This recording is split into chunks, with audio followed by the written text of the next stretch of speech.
Alam mo, may mga tao talagang dadaan lang sa buhay natin, pero hindi sila mananatili.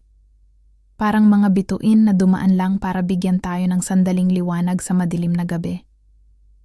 Hindi lahat ng minamahal ay para sa atin hanggang sa huli.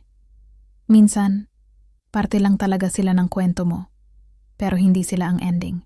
At alam kong masakit, sobrang sakit, pero kailangan nating tanggapin na hindi lahat ng sinimulan kailangan ding tapusin. May mga kwentong kailangang iwan sa gitna para may bago tayong masimulan. Kasi minsan, sa pagkawala nila, doon mo pala matututunan kung gaano ka kahalaga. Doon mo marirealize na ang pinakamahalagang pag-ibig ay yung pagmamahal para sa sarili mo. Kaya yakapin mo ang sakit at hayaan mong turuan ka nitong maging mas matatag. Kung nakatulong to sa'yo, please like this video at mag-subscribe ka na rin. Maraming salamat sa panonood